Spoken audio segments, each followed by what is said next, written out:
Well, the word this morning is we're very big in Baghdad and Mullabon. We're very big in Ballyholland. Everybody's tuning in wherever you are, and you're very, very welcome.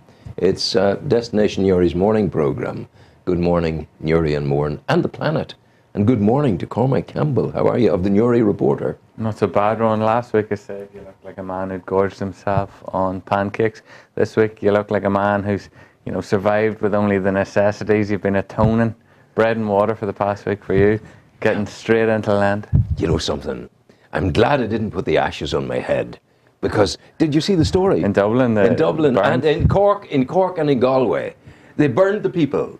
The Christians came to get the thing put on their heads, and they burnt. I thought they'd stop burning Christians, but no. They had this stuff. The parish priest said, well, what I did was I kept the leaves from last year in my garage, and they had dried out too much, and then I burnt them, and I got a lovely white powder.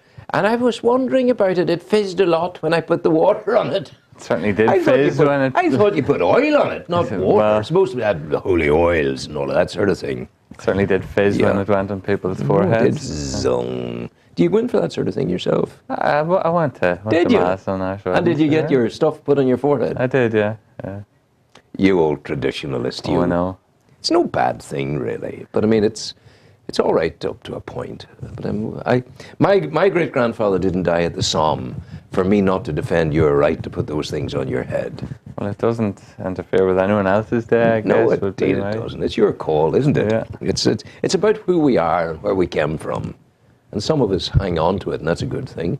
And some of us find another path, and that's a good thing too. You can see I founded the Alliance Party. There's an election coming up. You're not going to have... No, that's a party political broadcast. You're going to have to give equal coverage now. Representation of the people. Other political parties are available. What's in the Reporter of the day? On the front page of the Reporter, I think this game was quite a shock to a lot of people in town, is that Karen Walsh, who was convicted of the murder of Mary Rankin, is going to appeal the Any conviction. indication as to the grounds for the appeal? Not fully as such. That'll emerge, I suppose, during the due process. Now, obviously, the family are a little uneasy about what's happened. They came to you. They came to the Reporter, didn't they? Donald was speaking to one of the members of the family, and they said that it's very difficult to go through this process again, but we try not to think of the possibility of her getting out of jail. What that family have suffered has been horrific. So this will, I guess, really put them through the whole ordeal again.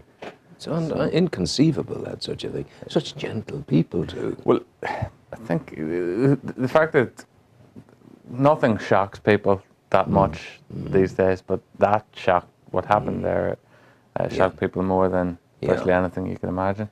But so for it, in a sense, to be beginning again in some way, can't be easy.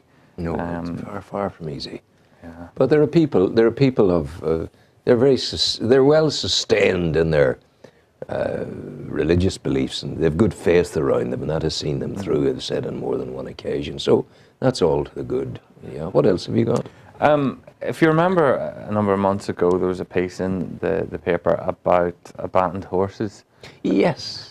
Well, now, unfortunately, it appears that no resolution's been found in terms of finding someone to look after these horses on a permanent basis. They have been very kindly cared for by a number of members of the public who made sure they were fed and looked after. But it now looks like, unless a sanctuary or a new home is found for the ponies, that they will be put down within the next month. I'm glad you used that word, put down. I'm glad you didn't use euthanized. The horses are going to be euthanized. Well, it's a nice way of putting it. It's a court. It relates to a court order. So from that point of view, official terms would have to be used. When we're shooting the breeze, Rowan, we can be a little more colloquial. Of course we can. Why wouldn't we? But listen to me. What about that place in Omeath? There's a horse sanctuary in Omeath. Well, what's it called? There's a place there. Hollybank. Hollybank, something like that. Yeah. I guess there are lots of horse sanctuaries and pony sanctuaries, unfortunately, for a reason, that they're required. I recall a number of years ago. Maybe full. After the Celtic Tiger collapsed, the price of horses in many ways collapsed. I remember one story about a 12-year-old boy buying a pony for €8 at Ballinasloe Horse Fair My a couple of goodness. years ago. And he only bought it not because he wanted the pony, because he felt sorry for the condition it had been left in. So unfortunately, there are lots of horses and ponies that haven't been cared for, and I would hope that this isn't the tip of the iceberg. Now, some way of saying as well, there was the horse meat scandal. Yeah. That supply of horses came from somewhere. Somewhere, of and course, there are, unfortunately, there were a lot of unwanted horses and ponies that. I was travelling to Dublin last Saturday on the train, and up beyond Clog, between Clog and Jonesborough, the fields, the rough terrain out there, I saw half a dozen horses, mangy-looking horses, bony-looking horses, and they were drinking out of sort of still water, stagnant water lying in the field. I remember talking to somebody about in terms of horses, and they said a healthy horse can, if it's standing, nothing looks more forlorn and lonely. Why the long face? Yeah. For example. Yeah, so, you've never seen me on a Saturday night, obviously. Quite often a lot of horses are well cared for. Yeah. It's just at the point in time that you pass them, they're standing still. And but maybe the council maybe that judge, whatever her name was, maybe she should have said, well, we'll release the horses back into the moorns and let them fend for themselves, because a standing horse is a heavy horse. Well, maybe if there was a national park in the moorns. Yeah. That's not. Where are you on that? Are you for it or against it? Am I for it or against it? I'm here as an impartial no, you're not. representative of the press. My great-grandfather didn't die at the Somme for you not to have the right to have an opinion. What's your feeling on it? Not that you would impose your belief on anybody. I think anyone who is absolutely in favour of something or absolutely opposed to something without reading the finer detail, there's merits and demerits to it, and without seeing the finer detail, you can't say yes, I like that, no, I don't. On paper, it sounds like a lovely idea. Yeah. But there are difficulties, and from the point of view of the people who live there, it was a town versus country argument. The people who live in the towns wanted it. The people who live in the countryside didn't. Yeah. And it's very difficult to impose something. You are some boy. You're definitely a man of great wisdom. You have it there. You've just sussed all of that. Go home, Mr. Haas. We'll get you to solve it. It's good. Maybe not. Maybe not. Yeah. Maybe okay. Not. Where are we going now? I always the occasional unusual story is popular. Now, poor Seamus Keane of Campbell Rovers. Oh my God! He's become something of an internet superstar over the past week. So the line the reporter's gone with today is that Campbell Rovers footballer Seamus Keane is on 500k a week. That's not what you think. He's not in the same realms as Wayne Rooney. He's not getting into the bank account. There's been 500,000 views of his now infamous free kick against Banbridge Rangers. But you could see how it could happen. Absolutely. If you were golfing and you whang it at the side of the club thing, it goes out. It goes exactly. So he's whanged it, and it's on paper. All it is a miss-hit shot. It shouldn't be as popular as it is. Perhaps the reason for its popularity is the fact that the young gentleman at the sideline bursts out laughing as soon as it happens. Oh, sweet God. So, it certainly raised a few chuckles this week. I'd say it did. Definitely. Something that interested, I was very interested in getting this week was, and this, you often talk, Rowan, about your enormous age. Oh, yeah. Glad to use. Yeah, enormous is a nice word for it. Enormous. I began to maybe feel a little older myself today, this week, when I learned that it's 25 years since Newry band The Four of Us released their first album, Songs for the Tempted, which obviously included the classic song Mary. So I was fortunate enough to organise an interview with Brenton Murphy of the band. They're organising an anniversary concert in the Empire in Belfast on Friday. He said that they hope to organise a concert in Newry later this year. They're also bringing out their new album, is released later this year, and it's heavily Newry inspired. Wow. They haven't played in Newry in quite a long time, but the album's called Hometown on the Border. Wow. And there's a song called Sugar Island. Oh, for goodness sake. In the album as well. So there's an interview with Brenton about his memories of Newry. Obviously, he's lived in Dublin for a very long time. Yeah. So it's never a bad thing to put on a few of their old hits, such as Mary and Sunlight. Does it make you feel that wee bit more mature? Older, You just drifting along. the wrinkles are coming in. And We need to watch it actually, because it was the professor of medicine in Queen's yesterday.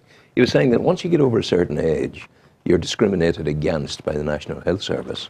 You're not given the same treatment as the younger people get. So I have somebody from the People's Parliament coming in to me today. No, the Pensioners' Parliament. We'll be talking about that. Because you're entitled to be looked after in your national health, you know. You shouldn't have to demand it. But anyway, that's and then hospice is there as well. They need to be funded fully. You know, to have to raise 3/4 of the money themselves. On that note, I'll take a chance to plug our photographer Peter Clark. Yes. Is running the London Marathon in the aid of Newry Hospice. Good man, so, Peter. Anyone who Peter, you'd see Peter about the town. Is it Peter Senior or Peter Junior? Oh, Peter Junior. Yeah, you'd see Peter about the town a lot. So if you see him, stop and wish him luck, and maybe give him a few pounds yes, a good towards the idea, and help fundraising. him with his fundraising for the hospice, because it's a thing we should be doing, but it's a thing the government most definitely and assuredly should be doing. He says he's going to do 3-minute miles for the 26.2 duration of the marathon. 3 minutes? Setting new world record in the process. He's dreaming. He's dreaming. So where do we go now? I suppose planning permission is something that always fascinates people. There's 3 real planning stories this week. Yeah. The first is that the Green Ore Ferry, It's got the okay. Well, it's got the okay in Louth. Yeah, it's got planning permission in Louth. It's has yet to get planning permission on the northern side of the loch.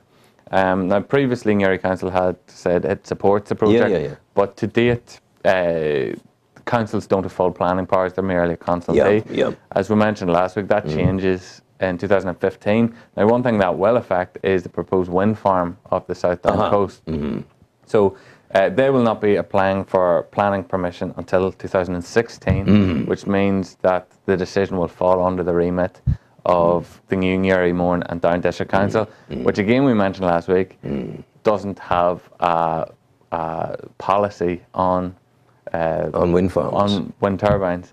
So I can see. Wow, there's a commodule going to occur there. There's going to be all kinds of everything. An explosion of arguments in the council chamber when finally the time comes for that to be resolved. Now, I would be amazed if any party began discussing it before the election. Yeah, but again, that's what the press is for, and that's why you're picking out the bits. When they're going around your doorstep, ask them what their opinion is on because you may be totally in favour of this, you may be totally opposed to it, but you're entitled to know who the people who will be making the decision, where they stand on the matter. One other planning issue is in relation to the former Methodist church in Rostrevor. In Rostrevor. It's going to be a tourism facility, a cafe, a bit of a function room. That'd be nice, won't it? It certainly will, because it is empty, and I don't think you have to be a religious person to be fascinated by some of the beautiful churches. Absolutely. Most people tend to only ever be in churches of their particular denomination. So to get the opportunity maybe to see inside beautiful old buildings. That all sounds good. Now, there is a bit of form in terms of restoring old buildings in Rostrevor. A couple of years ago, the old schoolhouse, that's right, which was, I believe, going to be demolished at one time. It was very tastefully restored into a nice cafe. Restaurant cafe. So, all good. All good. In terms of sport this week, good week for Armagh, bad week for Down. I think as a Down fan, I would leave it at that. Enough said. Enough said. Least said as soon as mended. And we mentioned last week about Fergus Quinn, the boxer. Yes. He actually not only won against the two-time English champion, of the night. Jack Kelly, he got Boxer of the Night. Wow. So for his first international against somebody, now Fergus isn't the Irish champion, he's the Irish number 2. So for him to defeat the two-time English champion is to some extent, it's a ringing endorsement of the system of the production line of boxers in Ireland at present, that our number 2 can defeat the English number 1 on English soil and be the boxer of the night. So. And he's ours. Well, he's ours. Wow, I love that. More in terms of sport taking place in the immediate vicinity, the rescheduled Bessbrook Cup final will take place this Friday. Can't wait. A lot of people, it is a Boxing Day sort of tradition. You go to the Bessbrook Cup final. Now, that didn't happen this year through floodlight issues. So now this weekend, Bessbrook United and Orchard City square off. So I'd expect quite a large crowd to be attending the match. And both managers have their say on why they're going to do the business at the Poor showgrounds. Warren Point didn't do so well. Warren Point are suffering a little bit. Hopefully, I'm from Warren Point, so I want to see them do well. Yes. They're returning hopefully to Milltown within the next couple of weeks. High expectations that Newry's going to go up. Well, Newry are, let's be honest about it, they're too big a club to be Mid-Ulster League and Intermediate League B. A year ago, there were no club. They're now Exactly. building, Newry, you would hope, would just continue to rise and rise over the next number of years.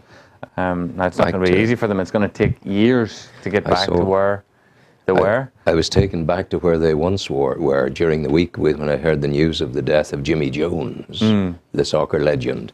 And I remember watching Jimmy Jones and Wilbur Cush play in the showgrounds. Right. It's a long time ago. Jimmy Jones, that was the late 40s? Yeah, no, it wasn't the late 40s. Well, it might have been He played for Belfast Celtic, didn't he? Belfast Celtic went out of business in 1948. That's it. So listen, have you one last thing for us there? Have I one last thing? Let me see, Rowan. I'll trawl through. No, you're There's fine. so That's much. great. There's so much, Rowan. I could Well, we'll tell them about Paddy's Day. We what? need to tell them about the traffic arrangements. I have it here. Right. Will we do that? Is that okay? Let me tell them. It's Paddy's Day is Monday, and from the Newry Reporter today we know a public parade will take place through the city St Patrick's Day beginning at 12 noon at the Quay Shopping Centre.